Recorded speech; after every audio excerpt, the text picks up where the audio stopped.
प्रेरणेने आम्हाला 4 जानेवारी ते 18 जानेवारी रक्तदानाची मोहीम चालू केली, महाकुंभ रक्तदान.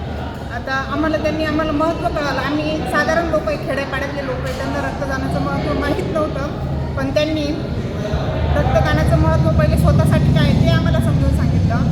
नंतर त्यांचं घोषवाक्य तुम्ही जगा दुसऱ्याला जगवा यानुसार दुसऱ्यांना वाचवण्यासाठी, म्हणजे गरीब लोकांना नाही, गरिबांना रक्ताची गरज नसती, जास्त करून मोठ्याच लोकांना असती आणि ते रक्त काही कंपनीत तयार होत नाही हे त्यांनी आम्हाला समजून सांगितलं.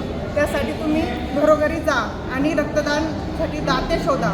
मग त्यांच्या प्रेरणेने आम्ही त्यांच्या संप्रदायात त्यांचे शिष्य घरोघरी जाऊन रक्तदाते शोधतो आणि मग ही रक्तदान मोहीम चालू केली. आता जवळजवळ एवढा तालुक्यात 1250चं टार्गेट पूर्ण झालं आहे, त्याच्यापेक्षा वरती जाईल. हे सगळं आम्ही त्यांच्या प्रेरणेने केलं. त्यांनी आम्हाला प्रत्येक गोष्टीचं महत्त्व समजवलं. कोणाकोणाला त्याची गरज लागते, ते कुठं भेटत नाही, ते कंपनीत जाऊन आपण विकत घेऊ शकत नाही. किती मोठा माणूस असला पैशावाला, त्याला दाताच शोधावं लागणार आहे रक्तासाठी, कारण रक्त कुठंच तयार होत नाही. हे त्यांनी आम्हाला समजून सांगितलं आणि आम्ही त्यांच्या प्रेरणेने हे कार्य करतोय, दरवर्षी करतोय आणि आम्ही अजून पुढं टार्गेट देतोय.